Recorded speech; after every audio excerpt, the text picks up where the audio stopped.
So how do you partner with a company to grow your brand, your startup, or your solopreneurship? I've got 5 tips coming up.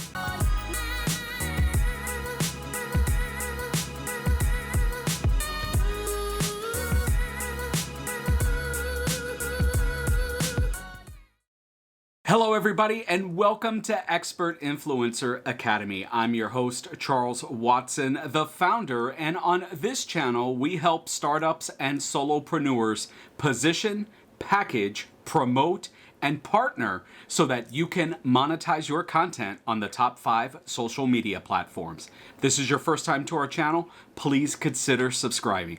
So today, guys, I want to talk to you about how you can partner and you can team up with other influencers, other experts in your niche, and even bigger brands to help grow your business, spread awareness, and gain more customers. You know, teaming up with other people is probably one of the fastest ways to grow your presence and grow awareness for your brand in your market space.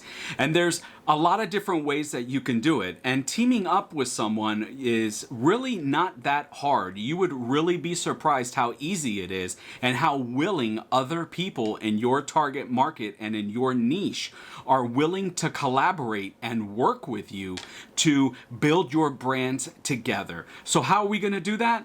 Let's jump into the 5 tips right now. First tip I have for you guys is you need to define your partnership, and you really need to step back and you need to think about what it is that you really want to gain out of the collaboration.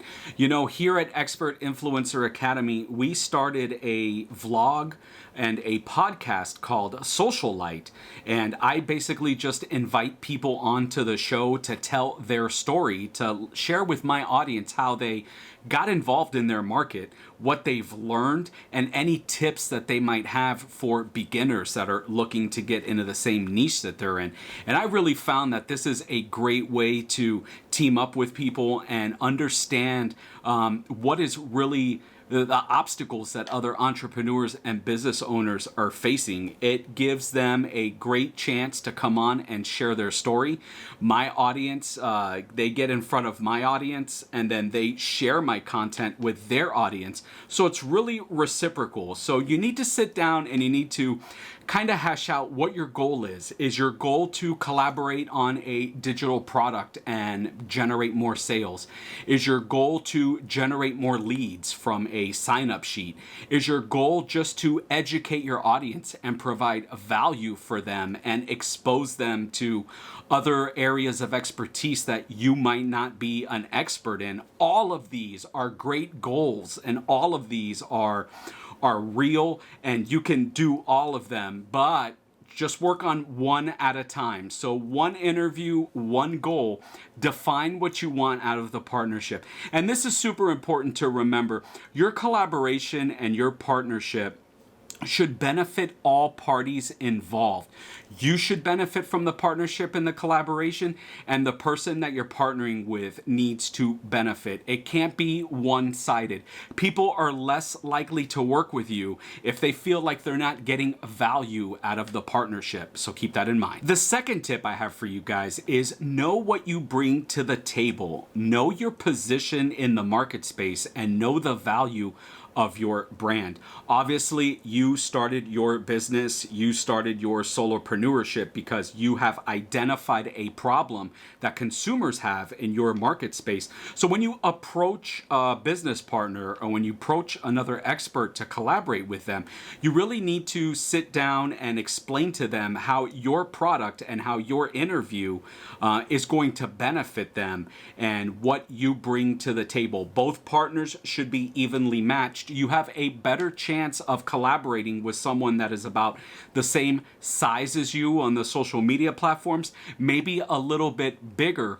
It's when you start overreaching and overextending that the scales kind of tip and unbalance, and you're going to have a harder time for people actually saying yes. So if you have social media accounts that have anywhere from 1,000 to 5,000 followers, subscribers, you want to try to concentrate on the market space that's probably about, 1,000 to about 15,000 would probably be a good area. And just remember, the higher you get, the higher that and larger that their reach is, the more you're going to have to bring to the table, the more convincing you're going to have to do to get them to collaborate with you. The third tip I have for you guys is find a contact at a larger brand or a larger company that you would like to work with. You can do this on Twitter.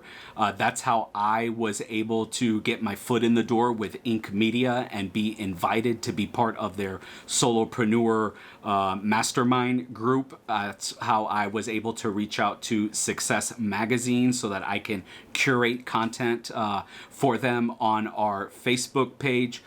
So you can always tweet out and ask if they are looking for contributors, if they are looking for people to collaborate with, or if they have an expert available that you would like to interview in your market space. So maybe you could reach out to like a famous blogger, or maybe you could reach out to a famous photographer, or maybe you could reach out to a business guru. And guys, here is a power tip. If someone of great influence and someone that is famous has a book that they're getting ready to launch, 9 out of 10 times they are more willing to come on and share content and be interviewed to promote their products. So that is a great angle to work. The other thing you could do is check out their web pages and check out the contact tab.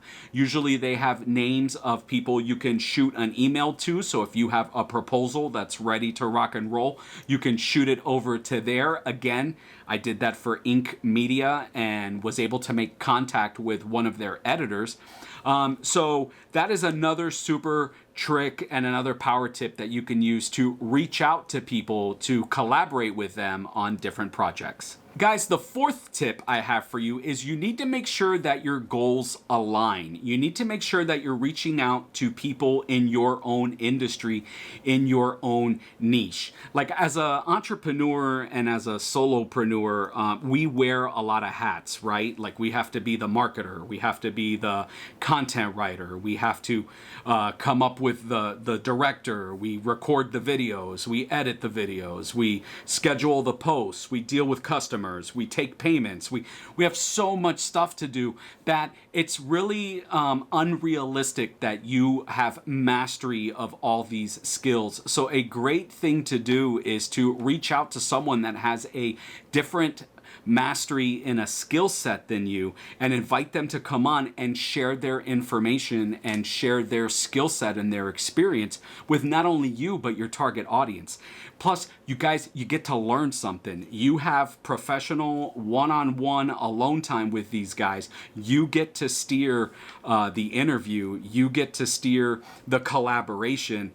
So don't be afraid, don't be afraid to reach out to people in your niche to help grow your business. And because you guys are aligned and you're working together, they are more inclined to share your content with their audience. Now, I do want to tell you that that is not required at all. But a lot of times people will do you the solid, they'll do you the courtesy, and they'll share their content. They'll share your content on their platforms, which really gives you a boost. And at the end of the day, that's what you want. And finally, guys, the fifth tip I have for you is be patient. Out of 10 contacts that you might send out, you might get 2 back, you might get 1 back, you might get 0 back. It is easy to get frustrated and it is easy to want to quit, but you have to keep going. The more stuff you put out there and the more people you reach, it might take you 100 attempts before you land your first interview. But as you do it and as you learn and as you perfect your pitch, it's gonna get easier and easier. And as your audience grows and as your customer base grows and as your business grows, you're gonna come to a point where you no longer have to chase people to partner with them. The offers are gonna start pouring in, and that's what you want. So the last tip, and probably the most important tip, is be consistent and be patient. Well, guys, there you go. 5 quick tips on how you can partner with other businesses and brands to grow your awareness and your audience. If you like this video, please give it a thumbs up. Feel free to share this video with someone you think could benefit from the information inside. If you like this and you want to see more tips on how to grow your business, check out our website, expertinfluenceracademy.com. I'll have links down there in the show notes for you to check out. Thanks for tuning in, and we will see you in the next video.